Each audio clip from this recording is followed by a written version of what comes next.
오늘 또 레위기 19장 말씀인데, 레위기 19장 말씀은 레위기 전체의 주제가 담겨 있는 말씀입니다. 레위기 전체의 주제는 거룩입니다. 거룩이라고 하는 단어는 매번 이야기했지만 구별됐다, 구별이라고 하는 뜻을 가지고 있는 것이 거룩입니다. 그래서 이 거룩하다라고 할 때 하나님은 거룩하신 분이 분명합니다. 그래서 하나님은 다른 누구와도 비교될 수가 없는 분이잖아요. 하나님 존재 자체는 어떤 누구도 비교할 수 없는, 하나님의 사랑이든 하나님의 공이든 하나님의 긍휼이든 이런 모든 것들은 인간이 가지고 있는 것과는 질적으로 다른 그런 것이기 때문에 비교할 수가 없어요. 그러니까 하나님 자체가 구별되어 있는 분이잖아요. 그러나 사람은 비교 대상이 되게 되어 있습니다. 항상 비교할 수밖에 없는 것이 인간입니다. 저 사람과 나, 또는 다른 무리들과 우리들, 이렇게 비교할 수밖에 없고, 그 비교에 따라서 저 사람은 나와 다르다, 또는 나는 저 사람과 다르다, 이렇게 표현을 쓸 수밖에 없거든요.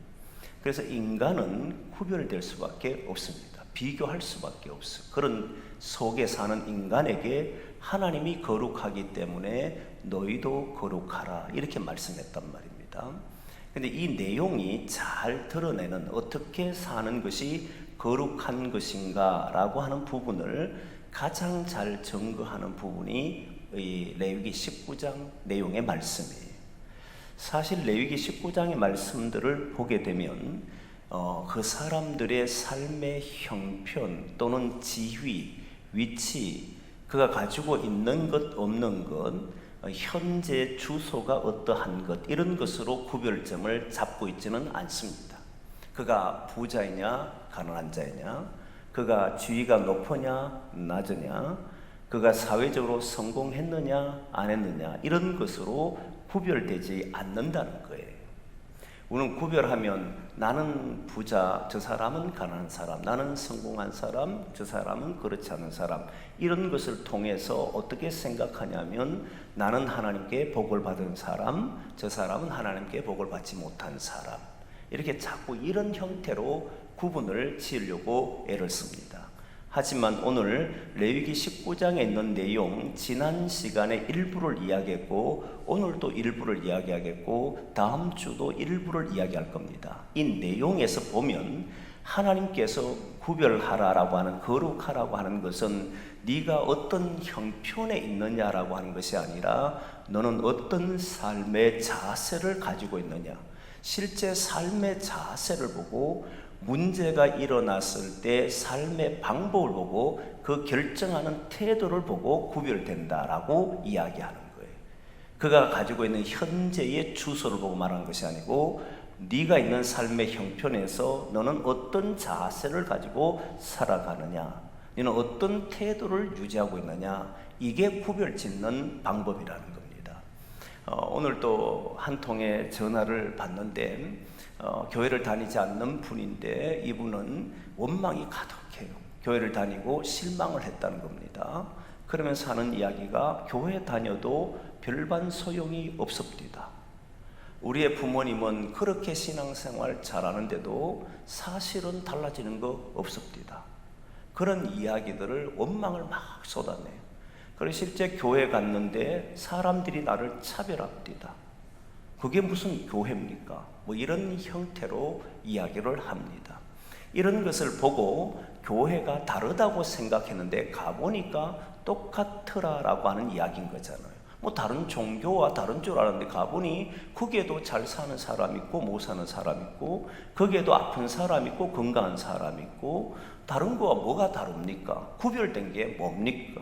교회라고 하는 것이 세상과 구별된 게 뭐며, 믿는다라고 하는, 예수 믿는 사람들, 믿는다라고 하는 사람과 믿지 않는 사람이 어떤 차이가 있느냐라고 하는 말들을 막 쏟아냈어요.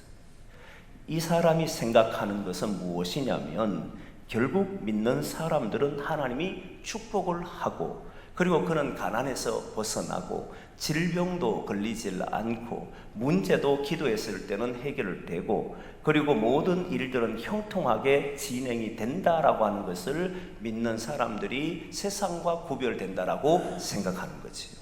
이런 것을 생각하는 것은 사실 종교를 보고 이야기하는 거예요. 우리가 기독교를 보고 종교라고 말하지 않는 이유는 뭐냐면 하나님의 말씀대로 살았을 때에 그 말씀이 역사하신다라고 하는 하나님의 말씀을 가지고 우리의 삶의 기준을 삼고 그 말씀대로 움직였을 때 하나님의 역사가 드러나고 하나님이 원하시는 나라가 이루어집니다라고 하는 것을 우리는 예수를 믿는 신앙이 삶이다라고 하는 이야기거든요. 그래서 삶과 신앙은 구분되면 안 된다. 신앙과 삶이 구분되는 순간에는 교회에서는 신앙을 잘하는 것처럼 보여도 실제 삶에서는 자기가 생각한 대로 살아가는 삶이 되어버리잖아요. 다른 점이 뭐냐, 구별되는 점이 뭐냐 했을 때 우리는 세상에서 주는 가치나 방법이나 판단으로 삶을 사는 것이 아니라 예수 그리스도가 하나님이 주신 말씀대로 나는 삶을 살겠다 하는 것이 구별점이라는 거예요. 그걸 잘 보여주는 것이 레위기 19장에 있는 내용입니다. 오늘은 지난 시간에 했던 일부의 내용을 빼고 오늘은 4가지 정도를 통해서 실제 상황에서 일어났을 때 어떻게 판단하는 것이 신앙인으로서 판단하는 것인지 하나님의 백성으로서 판단하는 것인지를 보려고 합니다. 먼저 말씀의 9절부터 말씀을 한번 보면 오늘 본문의 9절 말씀, 10절 말씀을 한번 보겠습니다. 9절과 10절 말씀 같이 봅니다. 시작. 너희가 너희 땅에서 곡식을 거둘 때에 너는 밭모퉁이까지 다 거두지 말고 내 떨어진 이삭도 줍지 말며 내 포도원의 열매를 다 따지 말며 내 포도원에 떨어진 열매도 줍지 말고 가난한 사람과 거류민을 위하여 버려두라. 나는 너희의 하나님 여호와이니라. 이게 밭모퉁이를 다 거두지 마라. 그리고 그 이삭도 다 줍지 마라. 그리고 포도원에 있는 것도 열매도 다 따지 마라. 그리고 포도원에서 떨어진 그 열매도 다 줍지 마라. 가난한 사람과 거류민이라고 하는 것은 타국인을 말하는 겁니다. 타국인을 위하여서 그들을 위해서 내버려 두라. 이 말이에요. 이 말은 무엇을 의미하느냐면 생존을 말하는 겁니다. 우리가 생존할 때 어떤 자세를 가져야 하는가? 우리가 삶을 살 때 생존한다라고 그러면 모든 인간은 내가 살기 위해서 움직이게 됩니다. 농사를 짓는 것도 나를 위한 것이요 나의 가족을 위한 것이고 포도원을 만드는 것도 나와 나의 가족을 위해서 만드는 것이 됩니다. 이게 모든 인간의 모습이잖아요. 그런데 오늘 본문의 말씀을 보면 농사를 짓는 사람들이 농사 짓는 이유가 생존의 문제거든요. 지금 우리는 농사 짓는 사람 여전히 존재하지만 대부분 산업사회다 보니까 다른 농사 짓는 방법으로 삶을 살지는 않습니다. 그러나 원리와 원칙은 같은 것은 그 모든 일들은 나와 나의 가족을 위해서 일한다는 거예요. 부모들이 왜 그렇게 열심히 일합니까? 라고 물어보면 자녀를 위해서. 남편과 아내가 왜 그렇게 삽니까? 했을 때 가족을 위해서. 이렇게 사는 것이 모든 사람의 생존 방법입니다. 이렇게 살아야 되는 거니까. 내가 살려고 하면 일을 해야 되고 내가 뭔가를 먹으려고 하면 노력하지 않으면 안 되는 삶이 인간이 살아가는 삶의 방법이라는 거예요. 그러면 사람은 살아갈 때에 오늘 하루를 살기 위한 것이 아니라 내일을 위해서도 준비를 해야 되기 때문에 반드시 소득은 저축을 하려고 합니다. 농사 짓는 분들도 다 저축합니다. 저는 아버지, 어머니가 농사를 짓는 분의 자녀로 태어났기 때문에 농사를 짓고 나면 창고에 쌀가마니가 들어있습니다. 한 해의 농사를 짓고 나면 그 다음 농사 지을 때까지 먹기 위해서 저장합니다. 그리고 일부는 국가에서 검증하는 것을 통해서 등급을 받아서 돈을 받고 팝니다. 그 이유는 뭐냐면 우리가 먹고 살아야 되니까. 그럴 때 보면 항상 이삭도 죽고 하나 떨어진 것도 애써서 거두려고 하고 하는 것이 정상이었고 그렇게 살아왔습니다. 지금도 많은 사람이 살기 위해서는 모으려고 하고 저축을 하려고 합니다. 그런데 오늘 본문의 말씀을 보면은 여기에는 새로운 단어가 들어갔는데 그 가난한 자와 타국인이라고 하는 말씀이 들어갑니다. 가난한 자와 타국인이 들어가는 이 내용은 드디어 하나님의 법에 의하면 농사를 짓더라도 나를 포함한 가난한 자, 나를 포함한 거기에 같이 살아가는 자를 모두를 염두에 두고 산다는 거예요. 인간은 자기를 위해서 저축하고 자기를 위해서 살아야 되고 자기를 위해서 자기가 생존하기 위해서 일을 해야 되지만 이 바운더리가 자기만을 가지고 있던 이 생각에서 가난한 자와 주변을 돌아보는 사람과 그리고 타국인, 나와 전혀 상관이 없는 사람까지 포함하여서 마음을 두고 일을 하기를 원한다는 거예요. 여러분, 어쩔 수 없이 인간은 무엇을 해도 자기를 중심으로 해서 판단할 수밖에 없습니다. 아무리 인간이 다른 사람을 생각한다라고 해도 나를 제외하고는 판단하고 행동할 수가 없는 거잖아요. 하지만은 모든 관심이 나에게서만 비롯된다면 다른 사람이 죽든 말든 이 사회가 무너지든 말든 교회가 다른 교회는 사라지든 말든 상관하지 않고 오직 자기만 중심이 되어 사는 것을 보고 구별되지 않고 그냥 자기를 위해 사는 일반 사람들과 똑같다는 거예요. 주님이 보시는 것은 나를 위해서 살 수밖에 없는 인간 자체는 다 동일합니다. 인간 자체는 다 동일하기 때문에 죄인이기 때문에 결국 자기 자신을 위해서 움직이지만 적어도 하나님의 사람이라고 하는 하나님의 택함을 받은 사람은 이제 그 생각의 범위가 나를 비롯하여 내 주변에 있는 사람들까지 눈을 돌릴 수 있는 사람이 됐을 때 저 사람은 살아가는 방법이 우리와 다르구나. 가난한 자를 위해서 모퉁이를 안 베요. 그러면 사람들이 보고 당신은 왜 이 귀한 것을 버려둡니까? 이 좋은 열매를 왜 땅에 그냥 둡니까? 거둬가지 않습니까? 라고 했을 때 오늘 본문에 보면 나 여호와이다 라는 말씀이 있잖아요. 주님의 말씀이기 때문에 누구를 위해 샀냐면 나는 주님 말씀에 따라서 가난한 자와 그리고 거류인 타국인을 위하여서 이것은 그들의 양식을 위해서 놔두는 것입니다 라고 하면 사람들이 말할 거 아니에요. 바보냐? 그 좋은 음식, 그 좋은 열매들을 버려둔단 말이냐? 라고 말을 할 때 이것이 하나님이 나에게 말씀하신 것입니다. 이렇게 산다는 거예요. 그럴 때에 사람들이 당신의 삶의 방식이 나와 다르구나 이렇게 말을 한다. 결국은 사람이 나를 위해서 중심이 설 수밖에 없지만 나에게로 향한 이 마음들이 타인에게로 향할 수 있을 때 사람들이 판단할 때 저 사람은 구별된 사람이다. 모든 판단을 할 때 판단에 행동할 때의 그 기준은 나를 비롯하여 전체를 품느냐 아니면 나만을 생각하고 사느냐 이 차이일 뿐이더라는 거예요. 실제 오늘 본문에서 놀라운 점은 가난한 자를 위하여서 버려두라라고 하는 말씀을 했습니다. 여러분 이 말씀을 들으면 이상한 점이 느껴지지 않습니까? 뭐가 이상하냐면 하나님이 택한 백성들 중에도 가난한 자가 있단 말인가? 조금 전에 서론에서 말씀했던 것처럼 예수 그리스도를 믿거나 하나님 백성이 되면 당연히 잘 되어야 한다라고 우리는 생각하지 않습니까? 그런데 하나님은 그렇게 말씀한 적이 없어요. 너희 안에도 가난한 자는 끊이지 않을 것이다. 이스라엘 백성들이 하나님의 택한 백성입니다. 그런데 그 속에도 보면 약한 자도 있고 질병 걸린 사람도 있고 가난한 사람도 있어요. 가난하게 되는 이유는 여러 가지가 있겠죠. 본인이 개인적으로 게을러서 그런 사람도 있고 타고난 환경, 태어났을 때부터 환경이 좋지 못해서 그 환경을 극복할 수 없는 사람도 있을 수가 있겠고 또는 부모님께서 가진 재산이 없어서 물려받은 것이 없는 사람일 수도 있겠고 그런데 어떤 경우는 아무리 노력해도 그 사람이 안 되는 사람도 있을 수 있잖아요.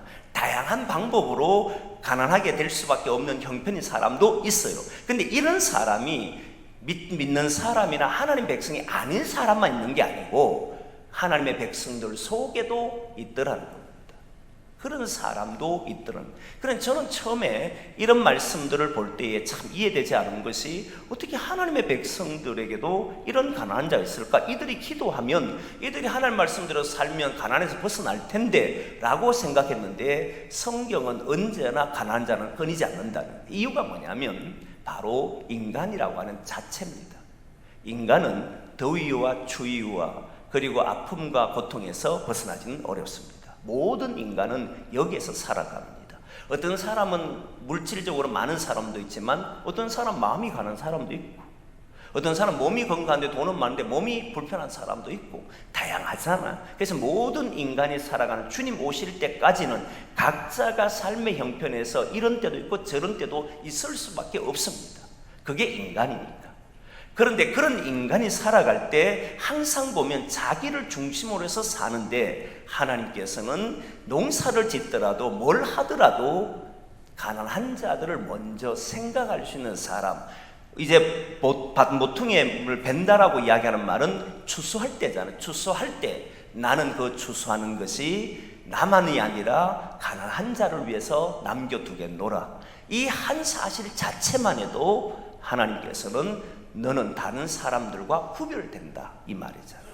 그 말은 곧 나를 비롯해서 모든 사람들을 포함해서 결정하고 행동해보는 사람이 될 때 저 사람은 참 독특하다, 저 사람은 참 하나님의 사람답게 행동한다 이 말이 나오더라는 거예요.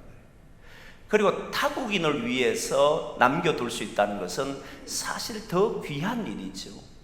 유대인들만큼 선민사상이 뚜렷한 나라가 없잖아요. 선민사상이 뚜렷하다는 것은 타국인들에 대해서는 철저하게 외면하는 사람이에요. 그럼에도 불구하고 타국인들까지도 이들에게는 먹을 것 때문에 생존 문제에 있어서는 그들에게도 열려지도록 했다는 겁니다. 그렇게 마음이, 하나님의 사람들의 마음은 생존이 걸려 있을 때 그 생존은 모두에게 마음이 향할 수 있는 사람이 될 때 이 사람을 바로 하나님의 백성이다, 선민이다, 또는 구별된 사람이다, 거룩한 사람이다 이렇게 말을 했던 거예요. 여러분 보면 가나안 땅에 들어올 때에 가나안 땅은 농경사회입니다. 그리고 이스라엘 백성들이 광야 40년, 지금 레위기를 받을 때는 광야 40년의 길이잖아요. 광야 이제 막 들어와서 3개월 되었을 때에 시내산에서 받은 말씀이에요. 앞으로 40년을 걸어 다녀야 됩니다. 광야를 다녀야 돼요.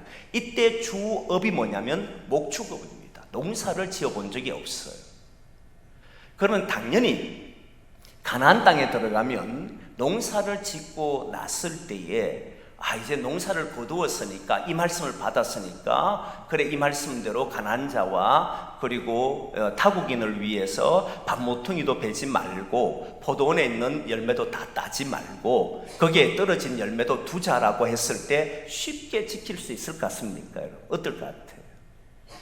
아마 쉽지 않을 거예요.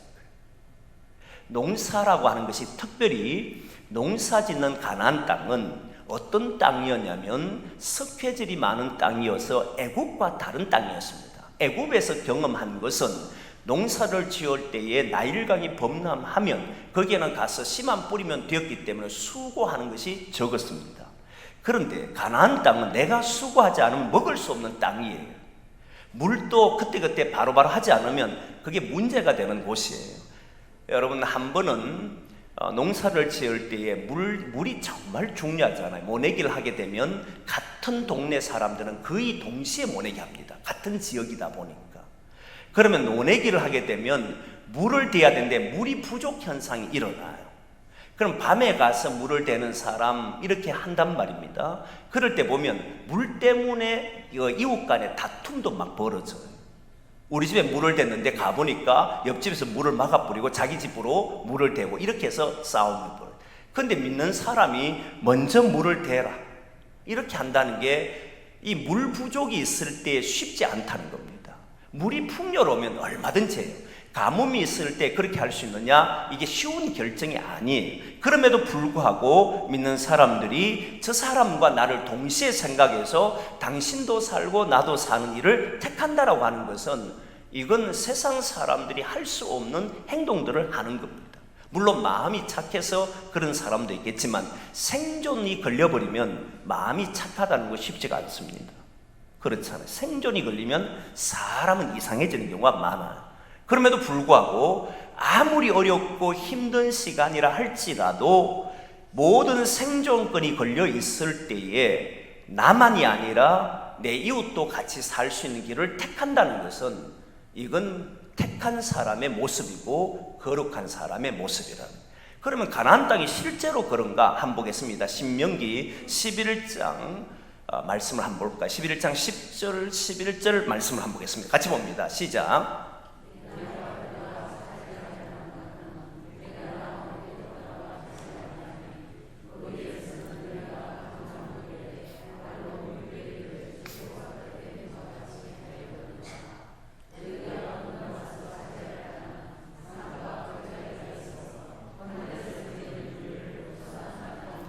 자, 여기에 보면 애굽 땅과 가나안 땅이 다르잖아요. 같은 농경 사회입니다. 애굽에도 농사를 지어서 사는 곳이고 가나안 땅도 농사를 통해서 사는 곳입니다. 그런데 가나안 땅과 애굽 땅이 다른 것은 가나안 땅은 채소밭에 물대는 것처럼 물을 댄다는 거예요. 그만큼 쉽다는 겁니다. 그만큼 쉽게 물을 대는 곳이라. 거기에 물 걱정하지 않습니다. 그런데 가나안 땅은 하늘의 비를 내려주지 않으면 농사를 지을 수가 없어요. 그럼 그 물 하나가 얼마나 귀했겠습니까? 그럼 그 물을 대기 위해서 이웃에게 양보한다? 상상하기 어려운 거예요. 그럼에도 불구하고 농사를 그렇게 어렵게 짓는데도 농사를 지을 때 가난한 자를 위해서 밭모퉁이를 베지 않는다? 밭모퉁이에 벤 이삭들을 줍지 않는다? 포도원의 열매가 떨어지면 거두지 않는다? 이 자체가 어려운 현실이지만 생존권이 걸려 있음에도 불구하고 여호와라는 말, 하나님의 말씀이니까 여호와니라 이 말씀 때문에 내가 책임지노란 말씀이잖아요. 나는 여호와니라. 그렇게 하지 말라. 왜? 나는 여호와이기 때문이다. 그리고 여호와께서 책임진다는 걸 믿는 사람이라면 너는 그렇게 하라라 이 말이잖아요. 그걸 믿는 사람으로서 행동하니까 다른 그 시대에 가나안 땅에 사는 사람들이 생각지도 못한 일들이 일어나는 거잖아요. 그러니까 뭘 생각하냐면 너희들이 하나님을 믿는다는 것을 보니 이것이 우리와 다르구나. 가난과 부자가 다른 것이나 권력을 가졌거나 가지지 못했기 때문에 다른 것이 아니라 살아가는 삶의 방법이 다르더라는 거예요. 하나님을 믿고 모든 일을 하더라. 이게 다르더라는 거예요. 그런 삶이 저와 여러분 되기를 원합니다. 지금도 똑같아요. 우리가 살아갈 때 살아가는 삶의 방법이 나만이 아니라 나와 함께 걷는 사람들, 내 주변에 있는 사람들 생각하고 말하고 생각하고 판단하고 그리고 행동하고 한다면 그게 바로 우리의 생존권이 걸려있다 할지라도 그것이 바로 하나님께서 우리를 구별하였다는 것을 이 시대 사람들이 알게 되는 줄 믿습니다. 그게 구별된 사람입니다. 두 번째는 어떤 삶의 방식이 구별되느냐라고 했을 때 오늘 본문을 봅니다. 오늘 본문에 11절과 12절 말씀입니다. 같이 한번 보겠습니다. 11절 12절 말씀 시작. 너희는 도둑질하지 말며 속이지 말며 서로 거짓말하지 말며 너희는 내 이름으로 거짓 맹세함으로 내 하나님의 이름을 욕되게 하지 말라. 나는 여호와이니라. 똑같이 나는 여호와이니라 요 말을 했습니다. 자, 여기에서는 속이지 말라, 거짓말하지 말라, 도둑질하지 마라, 거짓 맹세하지 마라 이렇게 이야기했습니다. 이건 바로 이웃과의 관계잖아요. 사람은 이웃과의 관계를 맺지 않고는 살 수가 없습니다. 항상 우리 주변에는 이웃이 있습니다. 그리고 그 이웃들과 함께 살아갑니다. 이웃들과 함께 살아갈 때에 구별되는 점이 무엇이냐면 속이는 행위를 하지 않는다는 거예요. 속이는 행위나 거짓을 하는 행위를 하지 않는다는 거예요. 왜 그러지 말아야 하는가라고 했을 때 나는 여호와이니라 앞에 붙어있는 내용이 뭐냐면 여호와의 이름을 욕되게 하지 말라는 말씀이 있습니다. 여호와의 이름을 욕되지 않게 하려고 하는 삶의 자세를 보고 구별됐다라고 말하는 거예요. 속인다는 것은 결국 저울추들을 가지고 속이는 경우가 많았습니다. 옛날 여러분 아시지만 쌀을 이렇게 사러 가면 대로 이렇게 하잖아요. 대로 이렇게 할 때 보면 거기에 보면 안에다가 뭔가를 넣어가지고 쌀을 적게 주기 위해서 하는 경우도 있었잖아요. 많이 속여왔습니다. 근데 집에 오면 남들과 비교하면 또 작은 것 같기도 하고, 그래가지고 속이 상해서 속였다고 또 난리 나고, 이웃 간에 다툼도 벌어지고, 이런 일이 참 많았었어요. 그때는 살기가 어려웠을 때니까. 지금은 그랬다가 소문 다 나니까 뭐 아예 안 가는데, 근데 그때는 그런 일들이 비일비재했지 않습니까? 그리고 사람들이 함께 있다 보면 속일 수밖에 없는 일들이 많이 일어납니다. 이게 인간 속에서 나타나는 현상이잖아요. 어쩔 수 없이, 그러면 안 되는 줄 알면서도 거짓을 말할 수밖에 없고 속일 수밖에 없고, 이런 일들, 이웃의 것을 훔치지 않고는 살 수 없는 이런 속에 놓여질 때가 있더라는 거예요. 그런데 그런 일을 하면 안 된다. 왜? 여호와의 이름을 망령되이 욕되게 하는 일이 되면 안 되기 때문에. 그러면 여러분, 사람이 당신은 분명히 이렇게 하면 손해보는데 왜 이래 삽니까? 물었을 때, 나는 나로 인해서 하나님의 이름이 욕되게 되면 안 되기 때문에 나는 이렇게 삽니다. 그 말을 하는 순간에 너는 하나님의 사람이구나, 구별됐다는 거예요. 속이지 않는 행위가 구별되는 것이 아니고, 나의 행위 자체를 하나님의 이름이 욕되지 않도록 살려고 하는 것이 바로 구별된 사람의 모습이라는 거예요.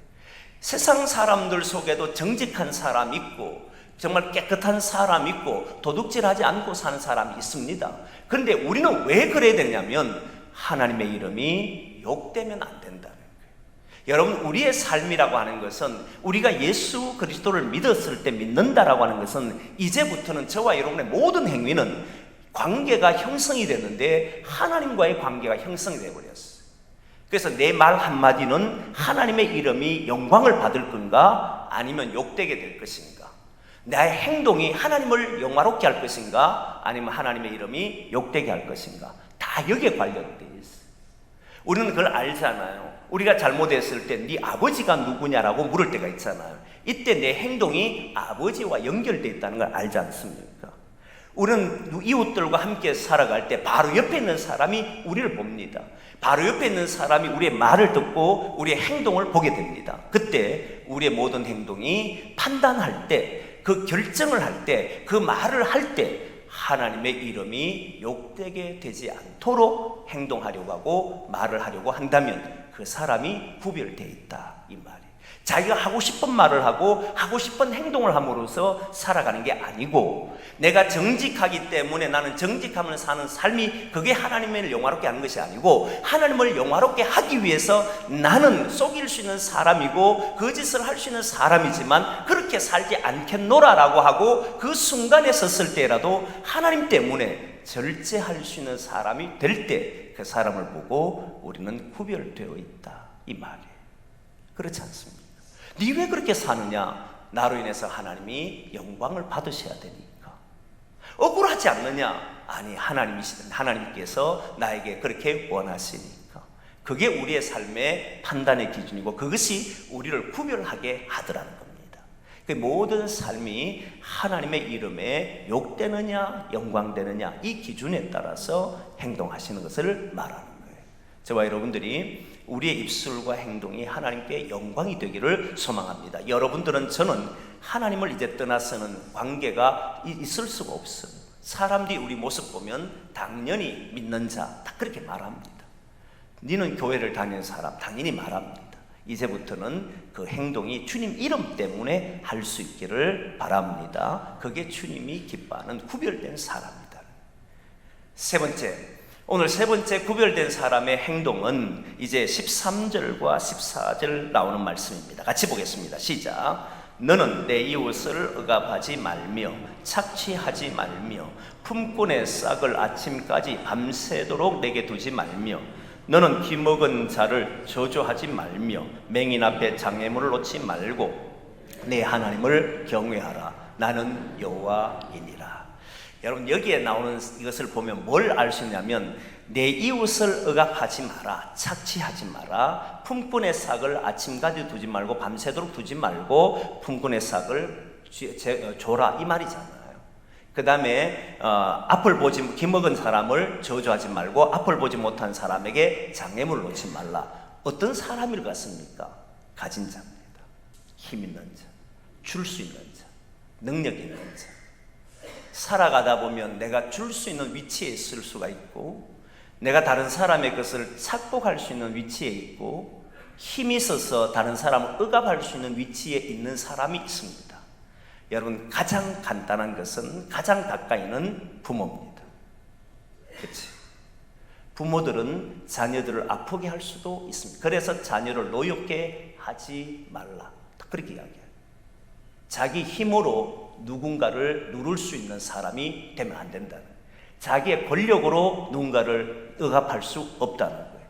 앞을 보는 사람이 보지 못한 사람을 의도적으로 자기가 가지고 있는 것을 남을 괴롭히는데 사용하지 말라는 거잖아요. 왜 그래야 되느냐면, 바로 나는 여호와니라 앞에 또 단어가 있습니다. 뭐가 있냐면 나를 경외하라. 그렇죠? 경외단, 여호와 하나님을 경외하라. 여호와를 경외하는 사람, 이 말은 곧 힘 있는 사람은 누구도 두려워하지 않을 수 있습니다. 자기가 어떤 것도 할 수 있다고 생각하는 사람은 겁나는 게 없습니다. 특히 왕들이나 지금으로 본 대통령이든 누구든 권력을 가진 사람은 무소불위의 권력을 가지고 있다고 생각했을 때는 걷잡을 수 없는 행세를 합니다. 그런데 하나님을 경외하는 사람은 그런 행동들을 함부로 하지 못합니다. 경외하는 것은 두려움이잖아요. 나보다 높으신 하나님, 나의 생사화복을 주장하시는 하나님, 나의 모든 것을 주관하시는 하나님이 나를 보고 계시다는 것을 아는 사람은, 하나님을 두려워하는 사람은 자기가 가지고 있는 것으로 그러지 못한 사람을 억제하거나 또는 착취하거나 또는 사람들에게 밤새도록 임금을 주지 않고 그렇게 하지는 않는다는 거예요. 두려움이 있어야 됩니다. 여러분, 우리는 기도할 때 이런 기도하잖아요. 정치 지도자들이 대통령이 하나님을 두려워할 수 있게 해주십시오 라고 하는 기도를 합니다. 그 이유가 다 있잖아요. 이유가 뭐냐면, 하나님을 누군가를 두려워하지 않으면 사람은 자기가 가진 기분대로, 자기가 가진 생각대로 행동한다는 거예요. 하나님을 두려워한다는 것은 절제한다는 말입니다. 하나님을 두려워한다는 것은 어떤 일에든지 함부로 자기가 원하는 고집이나 자기의 힘을 내세우지 않는다는 겁니다. 항상 주님 앞에 서서 판단한다는. 그래서 구별된 게 뭘까? 하나님의 사람과 세상 사람이 구별된 게 뭘까 했을 때, 인간은 높은 자리에 서고 싶어하고 누구보다도 앞서기를 원하지만 우리의 앞에는 항상 하나님이 계시다는 걸 알고, 나를 지켜 지금도 보고 계시는 분이 있다는 걸 알고 거기에서 행동을 하는 사람이 구별되어 있다, 이렇게 말하는 거예요. 하나님을 경외하며 사는 사람은 구별된 사람인 줄을 믿습니다. 그게 하나님의 뜻에 맞도록 살기 때문에 그렇습니다. 그러니까 폭력을 할 수가 없고, 힘으로 제압할 수가 없고, 자기의 가진 것으로 남을 괴롭힐 수가 없더라는 거예요. 왜? 하나님이 두려우니까. 하나님이 두려우면 자기의 행동 거지를 바르게 하려고 애를 씁니다. 그러니까 사람들이, 저 사람은 다 가졌는데 저렇게 가진 사람이 어떻게 저렇게 인자할 수가 있을까? 저렇게 모든 힘을 가지고 있는 사람이 어떻게 사랑을 베풀 수 있을까? 이랬을 때 거기에는 무엇이 있기 때문에, 나는 내가 두려워하는 분이 있는데 하나님을 두려워하더라. 그게 요셉이 나타났잖아요. 요셉은 보디발의 장군 집에서 종으로 살았지만 모든 사무 재반을 요셉에게 맡겼습니다. 그리고 그 보디발은, 요셉은 보디발의 아내 외에는 어떤 것도 할 수 있다고 했습니다. 그런데 아내의 유혹을 받았을 때, 보디발 아내의 유혹을 받았을 때 했던 말이 있습니다. 그가 한 말이, 내가 어찌 큰 죄악을 하나님 앞에 범하겠습니까? 이 사람이 두려워하는 게 있었어요. 보디발을 두려워한 게 아닙니다. 보디발이 나를 죽일까 봐 두려워한 것이 아니고, 그는 언제나 하나님을 두려워했다는 거예요. 여호와 앞에서 내가 어찌 큰 죄를 범할 수 있습니까? 나는 모든 것을 할 수 있습니다. 내게 다 맡겨놓았습니다. 그런데 나는 하나님 앞에 죄를 지을 수 없습니다. 하나님을 두려워하니까 그 주변의 보디발도 그러고 주변의 사람들이 뭐라고 했냐면, 여호와께서 요셉과 함께 하심으로 요셉은 형통한 자가 되니라는 말을 서너 차례나 하지 않습니까? 그걸 주변의 사람들이 보더라는 거예요. 하나님을 두려워하는 행동들이 요셉을 지켜냈고, 그 요셉이 지켜짐으로 하나님은 그를 더 귀하게 여기는 모습들이 성경에 나타나지 않습니까? 그래서 오늘도 저와 여러분은 모든 것이 주어진다 해도 어떤 위치에 선다 할지라도 하나님을 두려워할 수 있는 그런 사람의 행동들이 일어나기를 소망합니다. 그러면 여러분 가정에서든 어디에서든지 우리의 모든 행위는 달라질 겁니다. 하나님을 두려워하시라. 이 두려워하는 삶이 우리가 구별되었다, 거룩하다라고 하는 행동들이라는 거예요. 마지막 하나는 15절과 16절의 말씀을 보겠습니다. 같이 읽습니다. 시작.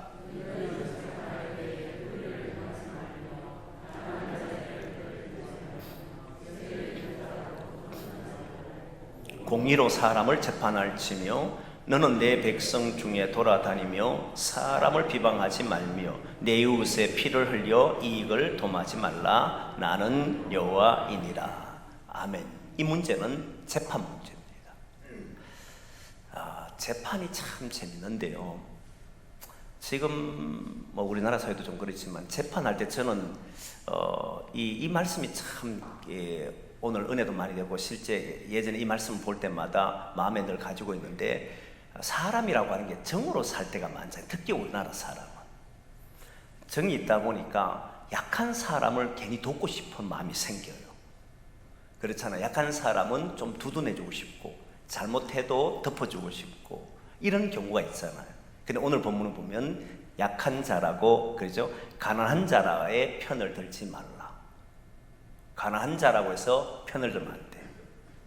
근데 또 보면 거기에는 세력 있는 자라고 두둔하지 마라. 다 길해놨어요. 세력 있는 자는 왜 두둔하게 되냐면 그 권력으로 우리에게 힘을 가하기 때문에 자칫 잘못하면 내 삶 존재 자체가 무너질 수가 있어서 그 권력 있는 자 앞에는 굴복하는 사람이 많잖아요. 힘 앞에 굴복하는 재판관들이 많습니다.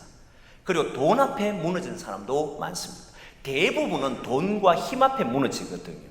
그런데 오늘 말씀은 신기한 점은 가난한 자의 편에도 서면 안 된다는 거예요. 이 말은 무슨 말이냐면 문제가 일어나면 사람을 보면 안 된다는 겁니다. 공의, 하나님 편에 서서 공의를 생각하고 무엇이 옳은지를. 우리는요, 사람을 떠나기가 쉽지 않습니다. 나를 지지해주고 나를 사랑하는 사람이면 그 사람의 말이라면 무조건 신뢰를 해주려고 하고, 그리고 그 사람과 함께 하려고 하는 것이 인간이 가지고 있는 마음이 많습니다. 그리고 그렇지 않으면 뭐라고 이야기하냐면 우리가 의리가 없다고 이야기합니다.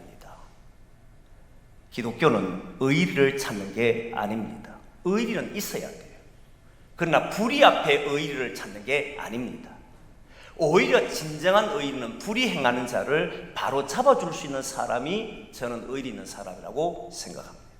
그러니까 가난하다, 세력 있다, 힘 있다, 물질로 유혹한다, 그런 건 일체 들어갈 수가 없습니다. 어떤 경우에도 이것으로 흔들린다면 이미 그 사회는 불의한 세상이 되어버립니다. 그래서 오늘 본문에는 공의로 판단하기를 원합니다. 이때 공의는 내 감정도 아니에요. 내가 생각해놓은 윤리관도 아니에요. 이 공의는 하나님이 세우신 공의를 말하는 겁니다.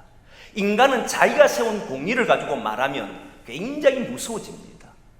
저도 재판국에서 한번 일한 적이 있었는데 그때 어떤 사안이 올라왔기 때문에 거기에 관련된 서류들과 책들을 참 많이 봤습니다. 진짜 바르게 판단하는 게 뭘까? 어느 것이 옳은 것인가? 저의 후배이고 사랑하는 사람이었지만 교회를 위한 게 무엇일까? 하나님이 원하는 게 무엇일까? 이 모든 것에서 출발해서 어렵습니다. 참 어렵습니다. 사람은 다 정이고 마음이 가는 곳이 있거든. 근데 그걸 배제하고 오직 하나님의 편에서 말하고 행동한다는 게 그것 정말 어렵다는 것을 알려요. 이쪽 저쪽에도 말을 많이 하기 때문에 그거를 지켜내는 게 쉬운 게 아닙니다. 그걸 지켜낼 수 있다고 자신하지도 못합니다. 저는. 그러나 우리가 해야 될 것이 뭐냐면 그렇게 살려고 해야 한다는 거예요. 그게 구별되는 거니까. 사람 누구도 보는 것이 아니라 하나님을 바라보고 판단해낼 수 있는 사람, 하나님을 바라보고 결정할 수 있는 사람, 이런 사람이 구별되어 있다. 그런 말씀. 오늘 우리가 걸어가야 될 이 걸음을 걸었을 때 하나님이 우리를 보고 사람들이 우리를 보고 너는 거룩한 자다라고 말씀하는 줄 믿습니다. 그래서 우리는 누구의 편이 아니라 오직 주님의 편에 서서 판단할 수 있도록, 그럼 압니다. 거짓을 행할 수 없다는 것, 내 감정에 치우칠 수 없다는 것, 자기가 아는 지식에 치우칠 수 없다는 것 알게 됩니다. 하나님 앞에 서 보면 바르게 해야 된다는 걸 알게 되고 공의로 모든 일을 해야 된다는 것을 보게 될 겁니다. 그렇게 해서 우리가 살아가는 이곳이 하나님이 기뻐하는 곳이 되도록 함께 만들어가기를 원합니다. 이제 마지막 이 내용을 전체를 가지고 할 때가 있을 겁니다. 그때는 과연 이렇게 사는 게 정말 옳은가? 밥모퉁이를 베지 않고 살면 진짜 살 수 있는가? 속이지 않고 사는 세상 진짜 만들 수 있을까? 그렇지 않겠습니까? 속이지 않고 살면 내만 손해보는 것 아닌가? 여러분, 이렇게 공이 내 편을 만들어 사는 게 진짜 편합니다. 나의 지지할 수 있는 사람이 있다라고 하면 그만큼 좋은 게 어디 있겠어요? 근데 그렇게 살지 않아도 살 수 있는가? 그게 하나님의 말씀대로 하면 실제 어떤 일이 벌어지는가? 이런 것은 마지막 시간에 한번 정리하려고 합니다. 과연 이 길로 가는 것이 하나님이 원하는 세상이 이루어질 수 있는지는 확인을 해보셔야 되잖아요. 그래야만 우리가 갈 수가 있으니까.